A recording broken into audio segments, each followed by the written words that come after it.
L'Ukraine diffuse à grande échelle un guide en cas d'attaque nucléaire. L'Ukraine va aménager 400 abris anti-atomiques autour de Kiev. Que se passe-t-il? Quel est ce guide? Qu'est-ce que cela signifie? D'abord, voyons les choses en détail, les indispensables avec Quentin Verichel. Bonsoir Quentin. Bonsoir David, bonsoir à tous. Quel est ce guide et que préconise-t-il? Eh bien, c'est le Washington Post ce matin qui nous révèle cette information. Ce guide, on l'a trouvé, le voici, il se trouve sur le site internet dovidka.info. C'est un site affilié au gouvernement ukrainien et on l'a lu, David, ce guide. Et pour tout vous dire, il fait presque froid dans le dos tellement il est détaillé. Son propos, que faire en cas d'attaque nucléaire? Tous les cas de figure sont précisés. Premier scénario par exemple, en cas d'attaque nucléaire, vous vous trouvez à l'extérieur, dans la rue. Eh bien, par exemple, il ne faut surtout pas regarder en direction de l'explosion pour ne pas se brûler les yeux. Il faut ensuite se coucher face contre terre, les pieds dans la direction de l'explosion, la tête dans l'autre direction. Ensuite, il faut très vite comprendre d'où vient le vent et il faut courir à l'opposé de ce vent et se réfugier dans un abri en sous-sol. Une fois à l'abri, il faut enlever ses vêtements, les mettre dans un sac poubelle puis les jeter. Il faut ensuite mettre la main sur une radio pour se tenir informé de la suite des événements. Autre scénario détaillé par ce même guide, vous êtes chez vous au moment de l'attaque. Et bien dans ce cas, il faut très vite calfeutrer ses portes et ses fenêtres à l'aide de scotch. Il faut également éteindre son chauffage ou encore sa climatisation. Il ne faut surtout pas consommer d'eau du robinet et encore une fois, se procurer une radio pour se tenir informé. Ce ne sont que 2 scénarios parmi d'autres détaillés par ce guide du gouvernement ukrainien. Donc la consigne se réfugier en sous-sol, ça veut dire dans les caves? Dans les caves, oui, mais pas seulement. Également dans les stations de métro. Et le gouvernement ukrainien insiste bien sur ce point. Depuis plus de 9 mois, vous le voyez, les habitants de la capitale ont pris l'habitude de se réfugier dans ces stations de métro à force d'entendre les sirènes qui retentissent pour les bombardements. Ces stations, ce sont des abris anti-atomiques plus profondes que les stations parisiennes, par exemple.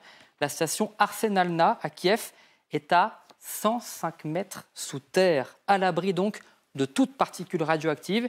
Il faut savoir également qu'au-delà de ce guide, Kiev se prépare dans la ville, mais également tout autour de la périphérie. Oleksiy Kuleba, le gouverneur de l'oblast de Kiev, annonce que la ville construit 425 abris supplémentaires pour les personnes vivant à l'extérieur de la ville, en les équipant de nourriture, d'eau et d'équipements radio. Bon, alors il faut rappeler, et on le fait toujours ici, que côté russe, les installations nucléaires sont surveillées. Je parle sous votre contrôle, Pierre. C'est vous qui le rappelez à chaque fois, et vous avez bien raison de le faire. S'il y a du mouvement, il ne peut pas y avoir de frappe nucléaire sans qu'il y ait de mouvement préalable.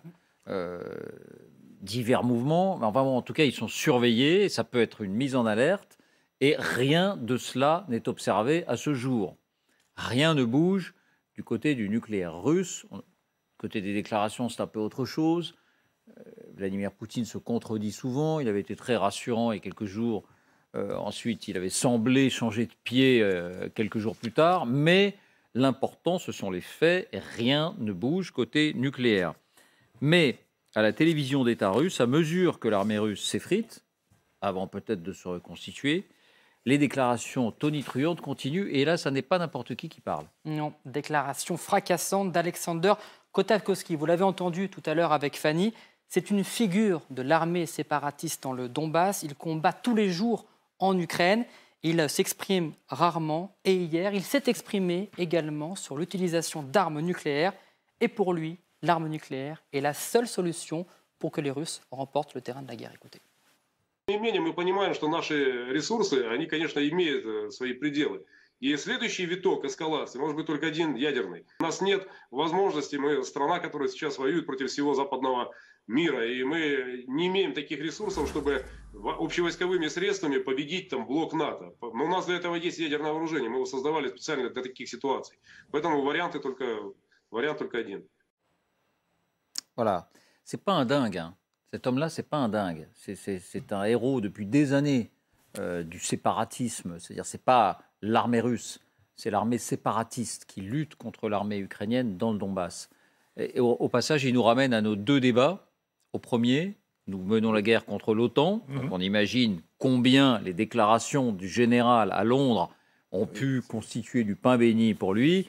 Et puis il nous ramène aussi à notre deuxième question qu'on posait sur l'armée russe revigorée qui pourrait relancer une offensive. Lui, il a l'air de dire nos ressources sont limitées, on n'y arrivera pas. Donc la seule option, c'est le nucléaire. Merci beaucoup, Quentin. Donc l'Ukraine diffuse ce guide. C'est le principe de précaution, c'est de bonne loi, Vincent, ou ça dit quelque chose d'autre? Alors, à mes yeux en tout cas, la population ukrainienne est au sens littéral du terme sur le pied de guerre depuis 10 mois, y compris sur le pied de guerre nucléaire. Il faut donc tout envisager. Pour moi, cette initiative, elle est avant tout d'ordre psychologique. C'est une manière de dire, au fond, nous restons, nous, les autorités ukrainiennes, proactives. Nous ne sommes pas dans la résignation par rapport à une sorte de fatalité qui pèserait sur nos têtes, mais la situation est sous contrôle, et d'ailleurs nous vous le démontrons en vous expliquant que nous envisageons tous les scénarios, y compris les pires. Donc voilà, vous êtes à l'orée d'un hiver qui va être terrible en termes de vie quotidienne, mais vous n'êtes pas seul, nous sommes là, nous agissons, nous nous préparons. Pour moi, si vous voulez, c'est un message à double détente, à la fois pratique et psychologique, exactement comme les déclarations qu'on m'a tout à l'heure de Kouleba, le ministre des Affaires étrangères, par rapport aux hypothèses à venir. C'est-à-dire qu'au fond, on dit à la fois constat factuel et pas de relâchement. Et j'inscris ça aussi dans la logique de Jens Stoltenberg. Vous vous souvenez qu'il y a 48 heures, on commentait ces déclarations à la télévision norvégienne. Et ma conviction à l'époque, elle n'a pas changé depuis, c'est que le message, c'est ce n'est certainement pas le moment de relâcher l'effort, qu'il s'agisse de l'effort des alliés, de l'effort des forces ukrainiennes ou de l'effort de résilience extrêmement exigeant imposé aux Ukrainiens, aux Ukrainiennes. Autrement dit, vous dites, le gouvernement ukrainien se dit, même s'il n'y a que 15, 20, 30% de la population qui craint une attaque nucléaire qui, on le dit ici tous les jours, est quand même très, très, très improbable. Là, on parle d'une bombe nucléaire miniature, même si le mot est mal choisi. Eh bien, ça vaut la peine de les prendre en compte et de montrer qu'on envisage tous les scénarios. Donc, c'est surtout ça ne veut pas dire, en clair, qu'ils ont des informations qui les conduisent à penser que... Je ne le crois pas. Je ne le crois pas non plus. Et je rejoins Vincent. En fait, c'est quand même la première fois qu'une puissance dotée mène une guerre conventionnelle sous l'ombre portée du nucléaire. Donc, ne pas prendre en compte ce risque, même si, comme vous le dites, il n'est pas impossible, mais très improbable, ce serait de l'inconscience. Donc, effectivement, pour des motifs psychologiques, Kiev a intérêt à effectivement préparer sa population, même si c'était un scénario extrêmement peu plausible. Deuxième chose, quand même, il y a un autre élément peut-être à prendre en compte pour expliquer cette démarche, c'est la sûreté nucléaire. Parce que là, on a un vrai problème quand même avec les centrales nucléaires en Ukraine. L'Agence internationale de l'énergie atomique va envoyer des missions auprès des 5 centrales nucléaires pour vérifier la sécurité de ces installations. Zaporijjia, quand même, est fréquemment survolée par des missiles. Là, on parle de nucléaire civil. On parle du nucléaire civil, mais il y a quand même un vrai risque en matière de sûreté nucléaire autour de ces centrales, et en particulier à Zaporijjia, qui est occupée par l'armée russe. Il faut savoir que même débranchée, alors parce qu'il y a un double danger, à la fois effectivement qu'une de ces centrales finisse par être tapée par un missile, et deuxième danger, les coupures d'électricité que subissent les Ukrainiens en permanence. Elles coupent aussi l'électricité des centrales. Or, un réacteur, même débranché, doit constamment être alimenté en électricité pour refroidir le combustible. Voilà. Donc, quand il y a des coupures... Sinon, il y a un emballement de la réaction. Absolument. Donc, on est quand même... Zaporijjia a déjà eu plusieurs cas de fois où les générateurs ont dû se déclencher. Donc, c'est très inquiétant. Donc, on peut peut-être penser à cette histoire de sûreté nucléaire avant même une frappe nucléaire russe. D'ailleurs, on voit qu'au début de ce guide, tous les scénarios, effectivement, sont envisagés. La bombe sale, qui n'est pas une bombe atomique à proprement parler, mais qui est faite de matériaux radioactifs qu'on diffuse. Alors, je n'ai pas vu s'il y avait le nucléaire civil, mais c'est possible que ça y figure. Jean-Claude, votre réaction peut-être Oui, sur le... moi, je pense que le fait qu'il y ait ce guide, c'est aussi une façon d'envoyer un message pour les Russes et leur dire même pas peur, parce que on nous dit, ce général russe dit, la lutte conventionnelle, on voit bien des limites, la seule option, c'est le nucléaire.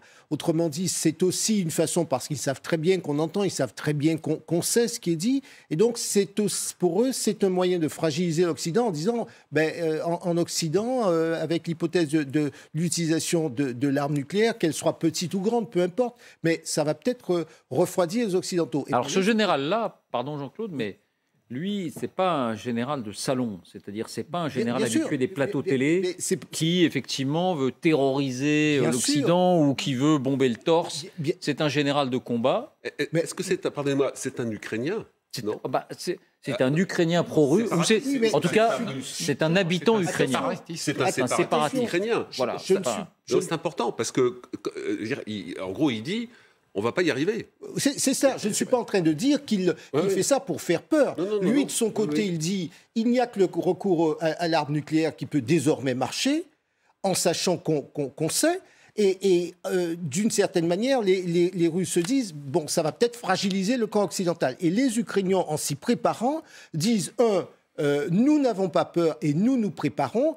Et c'est aussi le moyen de dire aux Occidentaux, continuez à nous accompagner parce qu'on va avoir besoin. Et si on ne veut pas arriver à donner l'occasion aux Russes d'utiliser l'arme nucléaire, eh bien, il faut qu'on aille beaucoup plus vite que cela. À ce propos, d'ailleurs, mon hypothèse est que les déclarations de l'intéressé sont aussi mal reçues au Kremlin et à l'état-major de l'armée russe que les déclarations de notre général de Royal Marines le sont à Londres, à Paris ou à Bruxelles. Pourquoi ? Parce qu'en d'une certaine manière, il valide l'échec écrit, patent, d'une guerre conventionnelle. C'est clairement son implicite, c'est clairement son sous-entendu. C'est très intéressant parce que je trouve que ça fait écho aussi à ce que le président Loukachenko avait dit dans cette rencontre autour de Poutine, où il a dit, bon, nous espérons bien que la Russie va gagner, etc. Mais si par malheur, ce n'était pas le cas, on va tous se retrouver sous les décombres. Voilà, si par malheur, elle s'effondre. Voilà, on va se retrouver. Et ce qui est intéressant par rapport à votre sujet aussi sur la nouvelle offensive, c'est qu'il y a des facteurs de dislocation, de difficulté qui sont identifiés et qu'on voit poindre ici ou là à travers des phrases d'un responsable politique, là un responsable militaire de terrain qui fait la guerre depuis 2014 sur le terrain. Donc, et on perçoit quand même un certain degré de sincérité quand il dit on a tout le temps contre nous, on ne va pas y arriver, il faut sortir l'arme magique. Et donc il y a ça d'un côté. Effectivement, Vincent tout à l'heure rappelait que cette armée a de nombreuses fragilités et que si Poutine fait une mobilisation supplémentaire, c'est toujours une prise de risque. Ça sera une prise de risque pour lui. Et en même temps, la volonté de continuer, elle est là. Donc on a tous ces ingrédients qui sont assez compliqués. Et le nucléaire, par là-dessus, effectivement, comme vous le disiez, qui est cette tactique monstrueuse de Poutine, qui est de lancer une attaque conventionnelle sous couverture de son arme nucléaire, qui envoie des messages à tous les prédateurs de la Terre, les Iraniens, la Corée du Nord, en disant « Attendez, moi j'ai la martingale magique. Si vous, les Coréens du Nord, vous voulez envahir la Corée du Sud, dotez-vous de l'arme nucléaire. Vous les menacez, alors c'est un peu plus compliqué parce qu'il y a la protection américaine, mais en gros c'est un dévoiement de l'arme nucléaire et donc effectivement c'est préoccupant. La France, depuis le début du conflit, avait envoyé des doses de... Atropine. Pas l'atropine qui était contre les neurotoxiques, mais ce qu'on donne contre le nucléaire. Diode. Des doses d'iode massives dès le début de la guerre. Pastilles d'iode, voilà. Oui, on se souvient que les pompiers polonais, par exemple, avaient livré... Enfin, la Pologne avait livré toutes les casernes de ses pompiers de pastilles d'iode, mais c'était plus, effectivement, par rapport à Zaporijjia et par rapport au nucléaire civil que par rapport au risque d'un bombardement. Et là, je fais une parenthèse dans le guide diffusé par les Ukrainiens, mais ce général, ce qu'il nous dit aussi quand il dit « notre seule option désormais, on ne va pas y arriver avec nos moyens classiques, il y a trop d'adversité face à nous, c'est le nucléaire », est-ce qu'on ne peut pas se dire que Poutine, qui de toute évidence, même s'il y a eu des allers-retours, Poutine n'est pas fou, comme il l'a dit lui-même, et ne va pas se servir de la bombe atomique, est-ce qu'il ne va pas être sous les coups répétés de l'armée ukrainienne, si ça continue dans cette même dynamique, sous la pression de personnes comme lui, c'est-à-dire non pas des dingues, non pas des personnes de salon qui se permettent des grandes envolées sur le nucléaire, mais des généraux de terrain qui vont dire si tu veux nous sauver, si tu veux sauver ton armée, la seule solution c'est ça. On ne parle pas de bombe nucléaire stratégique, on parle de bombe nucléaire de terrain. À une nuance près, c'est que cet officier supérieur, ce général, il prend à revers la mise au point doctrinale, alors certes assez aléatoire, que Poutine lui-même a émise il y a moins de 2 semaines. Donc, si vous voulez, il est quand même un peu en porte-à-faux par rapport à ce qui semble être la vérité à l'instant T du Kremlin. Mais c'est une pression. Oui, mais il y en a d'autres, des pressions. Regardez la façon avec laquelle le Kremlin traite ce qu'on appelle les blogueurs militaires. Il y a toute une caste d'experts, de terrain pour certains, de salon pour d'autres, qui sont en général des ultranationalistes et qui sont extrêmement acerbes quand il s'agit de critiquer les défaillances chroniques de l'armée russe. Et on peut même s'étonner de la relative liberté avec laquelle ils peuvent émettre ces messages qui sont ravageurs. Bon.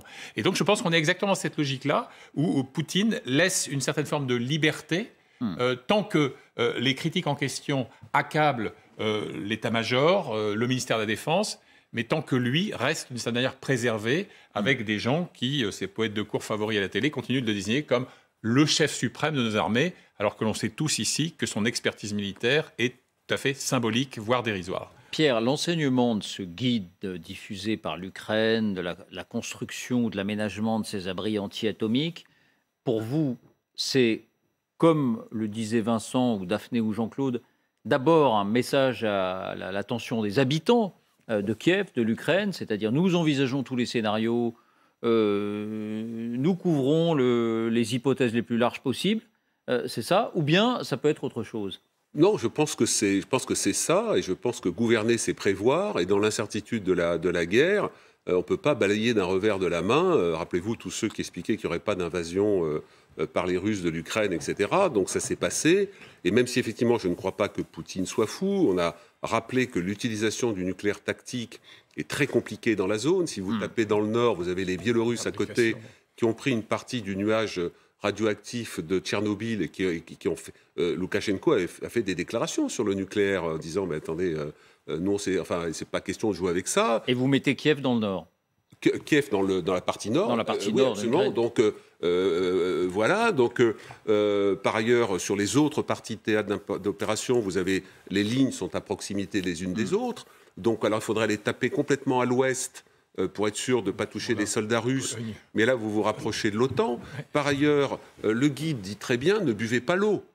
Eh bien, pourquoi? Parce que la radioactivité, notamment avec la pluie, pénètre les nappes phréatiques et que ça part aussi en Russie. Ça part en Crimée. Vous voyez, ce sont des zones extrêmement irriguées.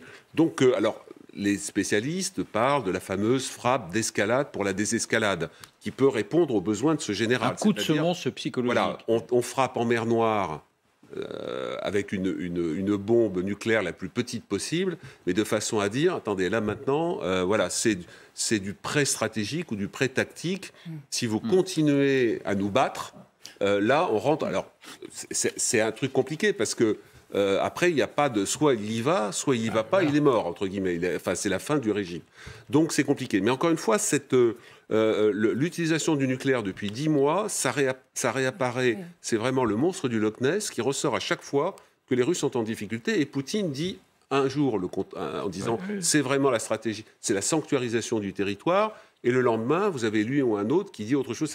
Donc, c'est compliqué. Et quand vous êtes le gouvernement à Kiev, c'est légitime de faire ça, et il faudra le faire aussi dans d'autres parties du territoire, même si, encore une fois, ce n'est pas le plus probable. Rappelons que l'arme chimique, Poutine a toujours été très cool avec son copain Bachar el-Assad dans l'utilisation de l'arme chimique, puisqu'il a toujours expliqué que ce n'était pas Bachar qui l'avait utilisé. Il faut rappeler que c'est aussi la Russie qui s'est insérée dans la lâcheté de Barack Obama pour dire, attendez, on va régler le problème, on va démanteler l'arsenal chimique syrien. Donc, en gros, c'est le pyromane à qui on confie l'armement chimique de Bachar en disant, voilà, vous allez être gentil, sachant que les Russes ont déjà utilisé des produits neurotoxiques ou chimiques pour tuer des opposants. Et c'est eux qui ont été censés... Je ne sais pas si les inspections sont allées jusqu'au bout. Donc, vous avez le chimique, vous avez les engrais chimiques présents sur le territoire, l'ammoniac, enfin, des produits qui étaient dans le port de Beyrouth qui ont explosé. Vous avez vu un peu l'onde de choc. Donc, si vous voulez... Si Poutine, si ça ne marche pas, sa contre-offensive, etc., il a malheureusement, dans la gamme des bombes sales, de plus en plus sales, il a des choses dans la main. Oui, dans la musette. Merci beaucoup Pierre, merci David. Vincent, Jean-Claude, Daphné d'avoir animé 24 heures avec moi.